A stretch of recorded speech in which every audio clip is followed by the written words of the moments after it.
Baik Bapak dan Ibu, para peserta BIMTEK EDM IRKAM yang berbahagia.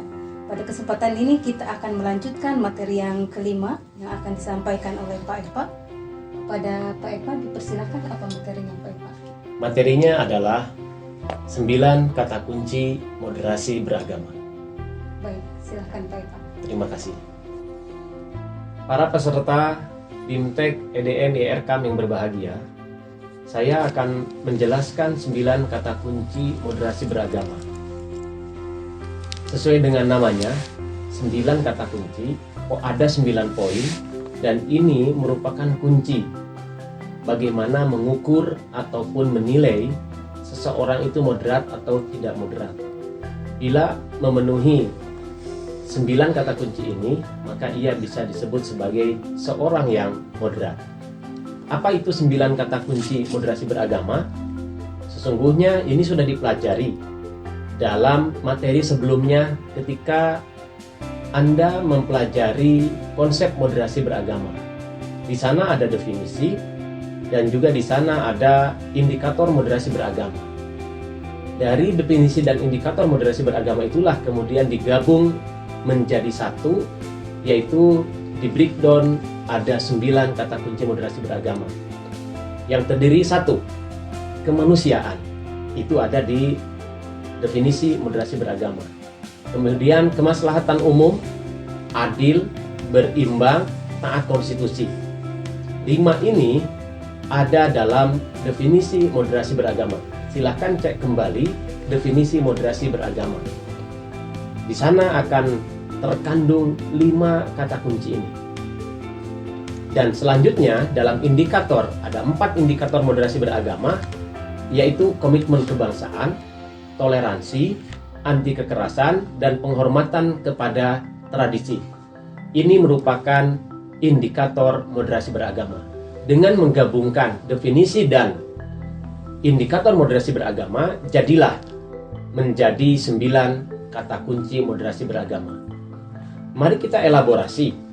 Ini bukan semata-mata 9 kata kunci, tapi ini menunjukkan bagaimana sikap kita, pemikiran kita terkait dengan keberagamaan kita, cara beragama kita.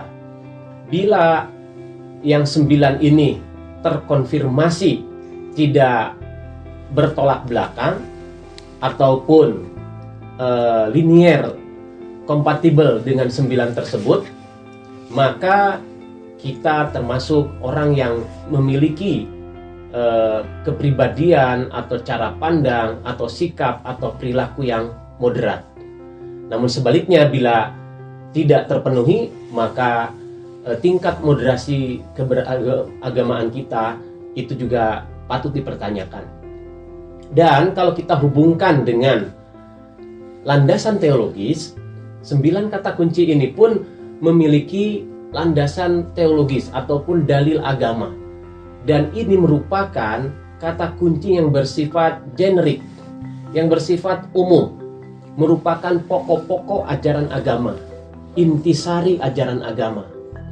Karena dalam agama kita, meskipun kita misalnya tidak terlalu mendalami dalil-dalil baik akli maupun nakli secara komprehensif, luas dan mendalam, tapi kita juga bisa mengetahui secara common sense bahwa kesembilan ini itu merupakan tuntutan dalam kehidupan keberagamaan dan keberagaman kita.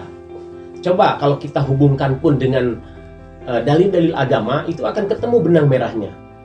Bukan sesuatu yang tiba-tiba atau ujug-ujug muncul, tapi ada benang merahnya dengan ajaran agama. Misalnya, satu kemanusiaan. Apa benang merahnya atau kaitannya, relasinya dengan ajaran agama? Jelas. Ajaran agama sangat menjunjung tinggi kemanusiaan. Dalam Al-Quran disebutkan, man qatala nafsam bighairi nafsin aw fasadin fil ardi faka'annama qatalan nasa jami'a. Barang siapa membunuh tanpa hak satu orang manusia pun, itu seperti kita membunuh seluruh umat manusia.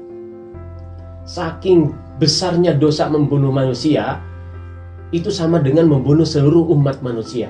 Artinya kita sebagai umat Islam harus memiliki sense terhadap kemanusiaan. Siapapun ia, terhadap binatang pun kalau kita menolong, termasuk binatang yang dianggap najis seperti anjing, kalau kita menolong, kita memberikan minum ketika ia haus atau makan ketika ia lapar, itu akan menyebabkan kita masuk surga, dan itu diceritakan oleh Rasulullah SAW. Apalagi kepada manusia. Di sini manusia tidak disebutkan agamanya, sehingga mari kita pertebal kemanusiaan ini terhadap sesama, dan itu adalah salah satu kata kunci moderasi beragama.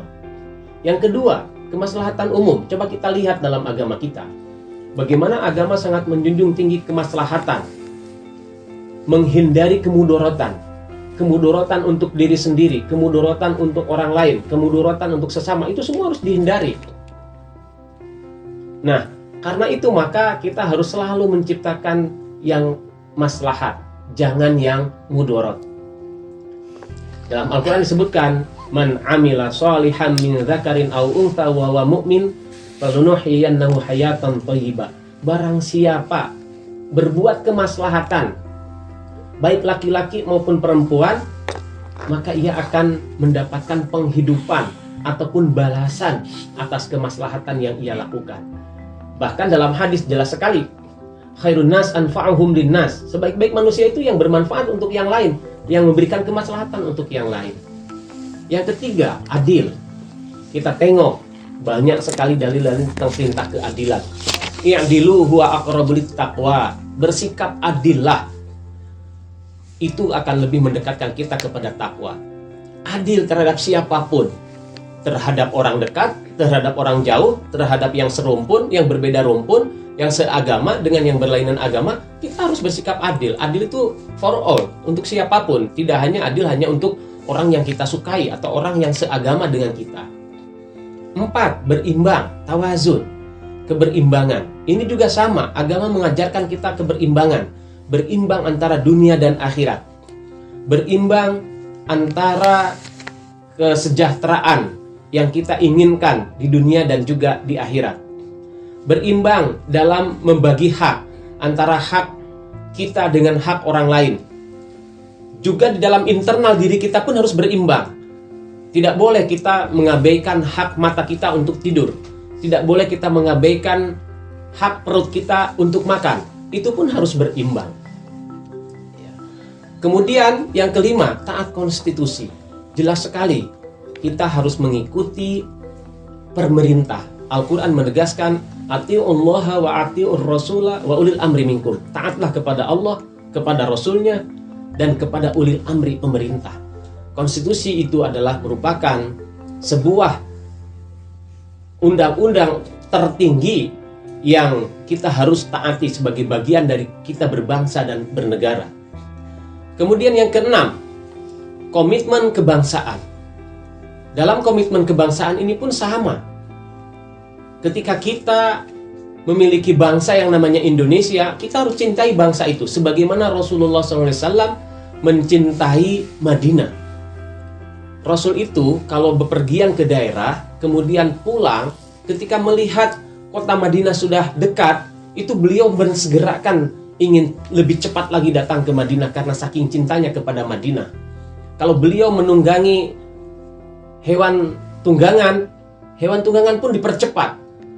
Kuda ataupun unta pun dipercepat karena ia saking cintanya kepada Madinah. Karena itu kecintaan terhadap daerah itu dicontohkan. Kecintaan terhadap tanah air itu dicontohkan oleh Rasulullah. Ya, kita pun sama harus mencintai tanah air kita.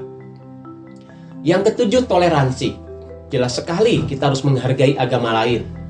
Dalam surat Al-Kafirun, lakum dinukum waliyadin. Bagimu agamamu, bagiku agamaku. Itu adalah ayat yang jelas-jelas mengharuskan kita bersikap toleran kepada yang lain. Anti kekerasan, begitu pula anti kekerasan. Sebelumnya sudah diutarakan bagaimana Rasul bersikap lembut. Bahkan Musa dan Harun kepada Fir'aun pun Allah perintahkan supaya bersikap lembut, tidak bersikap kasar. Faqula lahu qawlan layyina. Ucapkanlah, wahai Musa, kepada Fir'aun ucapan-ucapan yang lembut. Padahal kita tahu Fir'aun itu ngaku sebagai Tuhan. Beliau itu sangat keras ataupun sangat zalim terhadap penduduknya. Tapi tetap Allah perintahkan kepada Nabi Musa dan Nabi Harun untuk bicara dengan pembicaraan layyina, yang lembut, jangan keras, jangan kasar.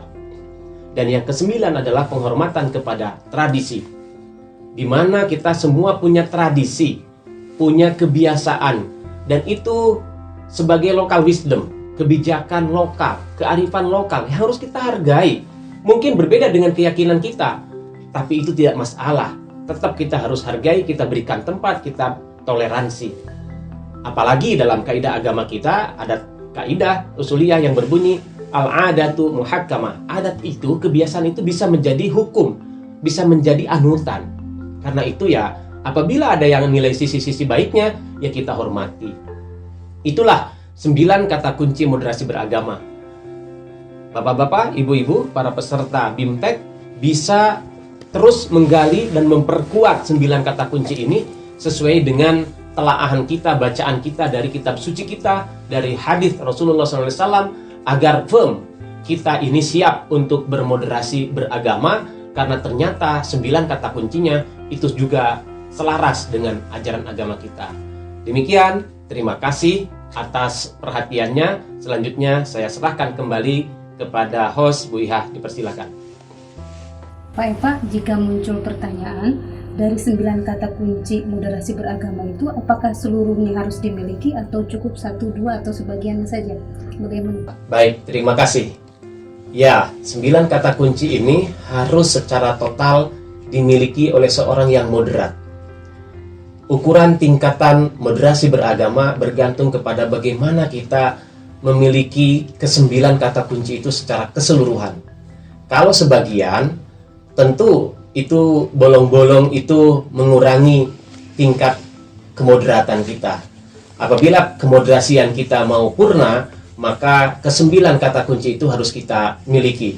Tentu dalam perkembangannya orang berbeda-beda tingkatannya, tapi kita harus berupaya bagaimana ke-9 kata kunci itu semuanya kita perkuat dan semakin kuat, karena bukan hanya itu tuntutan dalam konteks kita bermasyarakat, bersosial, tapi juga dalam konteks beragama, karena sesungguhnya itu adalah perintah dari agama. Jadi Bu Iha harus ke-9-9-nya, tidak boleh hanya cukup beberapa sebagian saja, harus keseluruhan. Saya kira itu. Baik, terima kasih atas jawabannya Pak Eva. Sama-sama. Bapak dan Ibu peserta BIMTEK EDM dan IRK, demikian tadi pemaparan dari Pak Eva terkait 9 kata kunci moderasi beragama.